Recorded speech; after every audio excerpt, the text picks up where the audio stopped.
여러분 안녕하십니까? 이어서 광주 MBC 5시 뉴스입니다.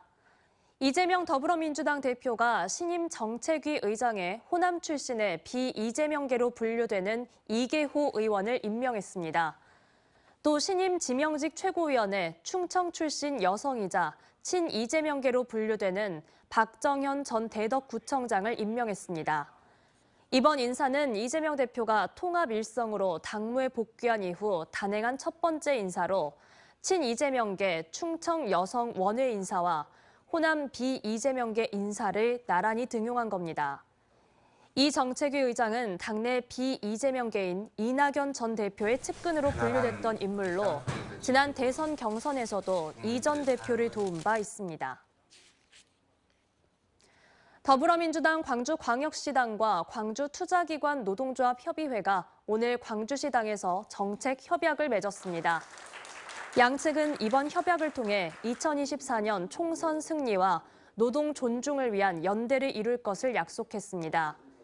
이를 위해 노정협의체를 구성해 광주시 출자, 출연기관의 근로자에 대한 차별 등 노동 문제에 대응할 것과 협약 이행 점검 등을 약속했습니다.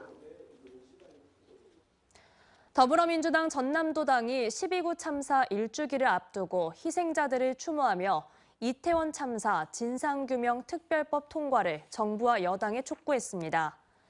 민주당 전남도당은 이태원 참사 진상규명 특별법이 정부 여당의 반대로 법사위에 계류 중이라며 특별법 통과는 진실을 위해 싸우고 있는 유가족과 국민들에게 정부가 지켜야 할 최소한의 의무라고 강조했습니다. 김영록 전남지사가 지역 의대 신설 계획을 신속히 확정하고 구체적인 로드맵을 마련할 것을 정부에 촉구했습니다. 김영록 전남지사는 오늘 정부가 지역 의대 신설과 관련해 검토 입장을 밝힌 것에 유감을 표하며 지방의 의료 취약 문제를 신속히 해결해야 한다고 밝혔습니다.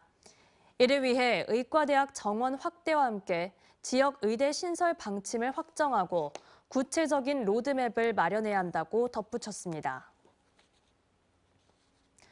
지적장애 여성에게서 수백만 원의 금품 등을 가로챈 남성 2명이 실형을 선고받았습니다. 광주지방법원 김용신 부장판사는 준사기 등의 혐의로 기소된 20대와 30대 남성에게 각각 징역 6개월을 선고했습니다.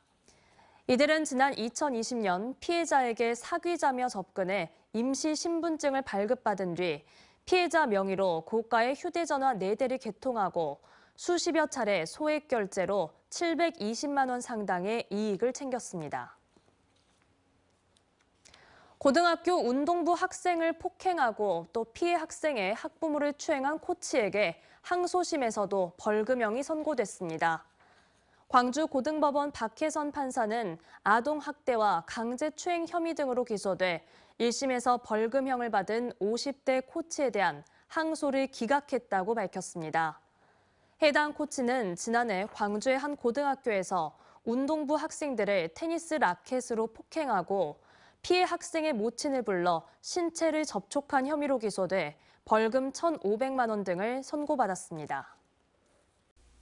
언제 어디서나 내 손 안의 뉴스. 광주 MBC 뉴스 유튜브 구독으로 함께하세요.